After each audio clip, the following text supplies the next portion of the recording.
샬롬 할렐루야. 열왕기상 3장 4절에서 12절여. 이에 왕이 제사하러 기브온으로 가니 거기는 산당이 큼이라. 솔로몬이 그 제단에 1천 번제를 드렸더니 기브온에서 밤에 여호와께서 솔로몬의 꿈에 나타나시니라. 하나님이 이르시되 내가 네게 무엇을 줄꼬 너는 구하라. 솔로몬이 이르되 주의 종 내 아버지 다윗이 성실과 공의와 정직한 마음으로 주와 함께 주 앞에서 행함으로 주께서 그에게 큰 은혜를 베푸셨고 주께서 또 그를 위하여 이 큰 은혜를 항상 주사 오늘과 같이 그의 자리에 앉을 아들을 그에게 주셨나이다. 나의 하나님 여호와여, 주께서 종으로 종의 아버지 다윗을 대신하여 왕이 되게 하셨사오나 종은 작은 아이라 출입할 줄을 알지 못하고 주께서 택하신 백성 가운데 있나이다. 그들은 큰 백성이라 수요가 많아서 셀 수도 없고 기록할 수도 없사오니 누가 주의 이 많은 백성을 재판할 수 있사오리까. 듣는 마음을 종에게 주사 주의 백성을 재판하여 선악을 분별하게 하옵소서. 솔로몬이 이것을 구하매 그 말씀이 주의 마음에 든지라. 이 하나님이 그에게 이르시되 네가 이것을 구하도다. 자기를 위하여 장수하기를 구하지 아니하며 부도 구하지 아니하며 자기 원수의 생명을 멸하기도 구하지 아니하고 오직 송사를 듣고 분별하는 지혜를 구하였으니 내가 네 말대로 하여 네게 지혜롭고 총명한 마음을 주노니 네 앞에도 너와 같은 자가 없었거니와 네 뒤에도 너와 같은 자가 일어남이 없으리라. 아멘. 고린도 후서 9장 7절. 각각 그 마음에 정한 대로 할 것이요 인색함으로나 억지로 하지 말지니 하나님은 즐겨내는 자를 사랑하시느니라. 아멘. 말라기 1장 6절에서 9절입니다. 내 이름을 멸시하는 제사장들아, 나 만군의 여호와가 너에게 이르기를 아들은 그 아버지를 종은 그 주인을 공경하나니 내가 아버지일진데 나를 공경함이 어디 있느냐. 내가 주인일진데 나를 두려워함이 어디 있느냐 하나 너희는 이르기를 우리가 어떻게 주의 이름을 멸시하였나이까 하는도다. 너희는 더러운 떡을 나의 제단에 드리고도 말하기를 우리가 어떻게 주를 더럽게 하였나이까 하는도다. 이는 너희가 여호와의 식탁은 경멸히 여길 것이라 말하기 때문이라. 만군의 여호와가 이르노라. 너희가 눈먼 희생 제물을 바치는 것이 어찌 악하지 아니하며 저는 것 병든 것을 드리는 것이 어찌 악하지 아니하냐. 이제 그것을 너희 총독에게 드려보라. 그가 너를 기뻐하겠으며 너를 받아주겠느냐. 만군의 여호와가 이르노라. 너희는 나 하나님께 은혜를 구하면서 우리를 불쌍히 여기소서 하여 보라. 너희가 이같이 행하였으니 내가 너희 중 하나인들 받겠느냐. 제목은 1천 번제의 정성입니다. 지성이면 감천이라는 말이 있습니다. 지극한 정성에는 하늘도 감동한다는 뜻으로 무엇이든지 정성을 다한다면 뜻을 이루게 됨을 말하지요. 솔로몬 왕은 하나님 앞에 1천 번제를 드림으로 전무후무한 지혜는 물론이요 부와 영광까지 받았습니다. 솔로몬은 40년간 이스라엘을 통치한 왕이지요. 아버지 다윗 왕이 정치, 경제, 군사 등 전반적으로 기반을 닦아 놓았기 때문에 안정 속에서 나라를 다스릴 수 있었지요. 또한 솔로몬은 나단 선지자의 신앙 교육을 받으며 성장하였기에 하나님을 사랑하고 부친 다윗의 법도를 행하기에 힘썼습니다. 왕위에 오른 솔로몬은 무엇보다 먼저 지극한 정성으로 하나님 앞에 일천 번제를 드렸지요. 번제는 제물로 가져온 짐승을 하나하나 각을 떠서 불태워 그 향기로 드리는 제사법으로 많은 수고와 정성이 필요합니다. 이는 가장 보편적인 제사법으로서 생명을 드리며 하나님께서 명하신 모든 규례를 지킨다는 것을 의미하지요. 솔로몬은 이처럼 하나님 앞에 온전한 희생과 헌신, 자발적인 봉사를 상징하는 번제를 1000번이나 드렸습니다. 오늘날 하나님 앞에 신령과 진정으로 드리는 모든 예배가 여기에 속하지요. 예수님이 자기의 몸을 희생 제물로 드려 인류를 구원하신 것처럼 하나님은 우리의 몸을 하나님께서 기뻐하시는 거룩한 산 제사로 드리기를 원하십니다. 따라서 예배 드릴 때 기쁨 없이 피곤, 졸음, 잡년 속에서 드려서는 안 됩니다. 하늘의 소망 가운데 기쁨으로 충만하고 구원의 은혜와 주님의 사랑에 감사하는 중심으로 드릴 때에 하나님께서 기쁘게 받으시지요.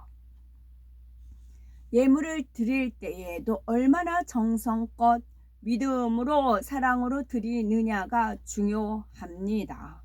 하나님께서는 각각 그 마음에 정한 대로 할 것이요 인색함으로나 억지로 하지 말지니 하나님은 즐겨 내는 자를 사랑하시느니라 하셨지요. 예수님께서는 가난한 과부가 2 렙돈을 연복궤에 헌금하는 것을 보고 칭찬하셨습니다. 2 렙돈은 이스라엘의 가장 작은 화폐 단위인 동전 2닙에 불과했지요. 하지만 과부에게는 그것이 생활비 전부였습니다. 예수님은 이 여인의 중심을 보고 칭찬하셨던 것이죠. 이처럼 하나님께서는 정성을 담아 즐거이 드릴 때 기뻐하며 축복하십니다. 솔로몬의 정성 다한 1000 번제를 받으신 하나님께서 꿈에 나타나 내가 네게 무엇을 줍고 너는 구하라 말씀하시니 그는 왕으로서 백성을 재판할 때에 선악을 바르게 분별할 수 있는 지혜를 구했습니다. 하나님께서는 솔로몬의 사사로이 명예나 부를 구하지 않는 것을 기뻐하시며 솔로몬이 구한 지혜와 총명은 물론이요 구하지 않은 부와 영광까지도 겸하여 주셨지요. 하나님께서는 우리의 정성된 마음을 흠양하십니다. 아무리 겉으로는 완벽하다 해도 마음이 깃들지 않으면 받지 않으시지요. 주의 종이나 부모, 형제, 이웃, 동료 어느 누구를 섬길 때도 마음 다해 하는 것이 중요합니다. 하나님께서는 사람의 중심을 감찰하심으로 정성된 마음으로 했는지 다 아시지요. 솔로몬은 하나님을 경외하고 섬기는 마음으로 자기 위치에서 최선을 다해서 1000 번제를 드렸지요. 하나님께서는 그러한 솔로몬의 중심과 마음 씀씀이를 아셨기에 성전을 건축하게 하셨습니다. 솔로몬이 왕으로 즉위한 지 4년 만에 시작된 성전 건축은 완공하기까지 7년이 걸렸지요. 성전은 매우 아름답고 정교하며 웅장하게 건축되었습니다. 돌을 뜨는 곳에서 아예 규격에 맞게 다듬어 성전에서 망치나 철 연장 소리가 일절 들리지 않게 했지요.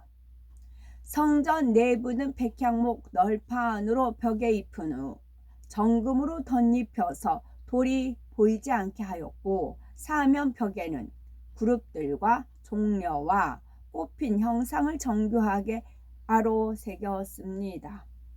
성전 앞에는 기둥 둘을 웅장하게 만들었는데 사슬로 기둥 머리에 두르고 석류 100개를 달았습니다. 또 등대와 꽃, 등잔과 화젓가락, 불집게와 주발, 숟가락과 불 옮기는 그릇 등 성전의 기구들을 금으로 만들었지요.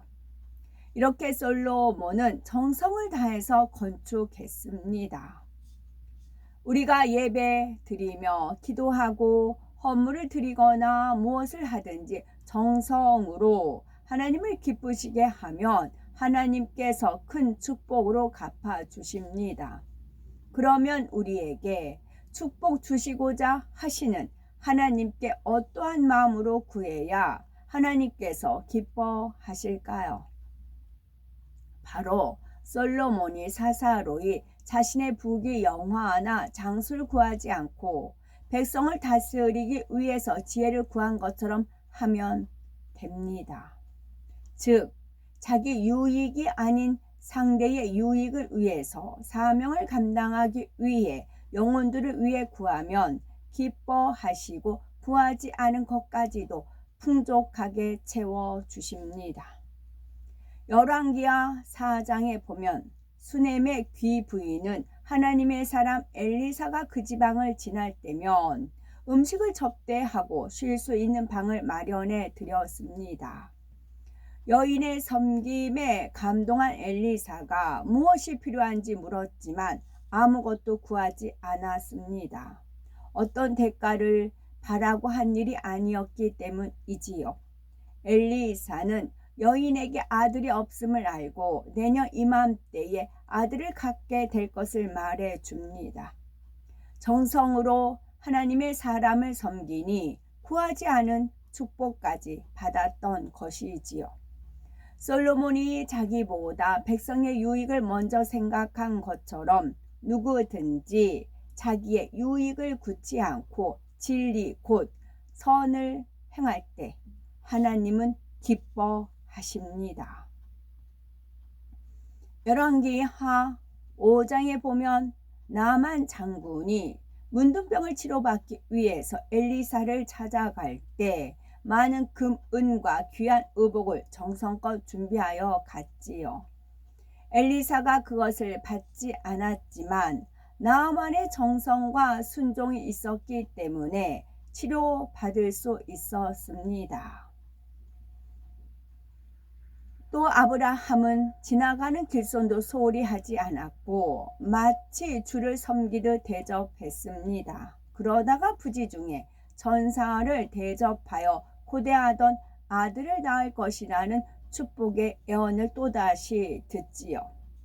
야곱은 자기를 미워하는 형 에서의 마음을 움직이기 위해서 최선을 다해 예물을 준비했습니다.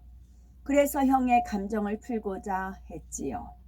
하나님께서 에서의 마음을 주관하여 화해할 수 있었지만 야곱의 정성 역시 형의 마음을 움직일 수 있을 만큼 감동적이었습니다. 이스라엘 자손이 광야에서 성막을 지을 때도 마찬가지입니다. 백성이 자원하여 너도 나도 즐거이 예물을 드렸는데 어찌나 많이 드렸던지 그만 가져오도록 공포할 정도였지요. 그만 가져오도록 공포할 정도였습니다. 하나님께 대한 백성의 정성이 그처럼 지극했던 것이지요. 삭개오의 정성과 사모함은 어떻습니까? 키가 작은 삭개오는 예수님을 만나 뵙고자 자신의 체면이나 지위 따위는 생각지 않고 뽕나무 위로 올라갔지요. 그의 사모함을 아신 예수님은 삭개오야 속히 내려오라 내가 오늘 네 집에 유하여야 하겠다 하십니다. 삭개오는 급히 내려와 즐거워하며 예수님을 영접하지요. 감격에 찬 삭개오는 예수님께 내 소유의 절반을 가난한 자들에게 주겠사오며 만일 네 것을 도색한 일이 있으면 4배나 갚겠나이다 하지요. 예수님은 오늘 구원이 이 집에 이르렀으니 이 사람도 아브라함의 자손이미로다 하시며 구원의 축복을 주셨습니다. 이처럼 하나님은 마음 중심을 감찰하시며 지극한 정성과 사모함을 보시고 행한 대로 갚아 주십니다. 신약시대 안나 선지자는 성전을 떠나지 않고 주야로 금식하며 하나님께 기도하더니 아기 예수님을 알아보았지요. 사무엘 선지자 어머니 한나는 오랫동안 아이를 잉태하지 못했을 때 눈물로 기도하여 사무엘을 얻었습니다. 또 그를 하나님께 드리겠다는 서원을 지킴으로써 더 많은 자녀를 얻었지요. 엘리사는 끝까지 스승 엘리야를 붙잡는 정성을 보이므로 스승의 갑절의 영감을 받았습니다.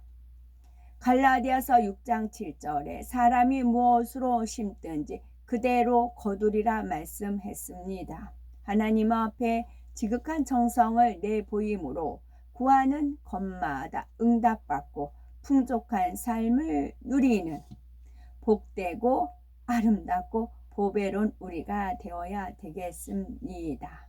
아멘. 솔로몬 성전. 솔로몬 왕이 온갖 귀한 자재들과 황금 보석을 들여서 지은 아름다운 성전이지요.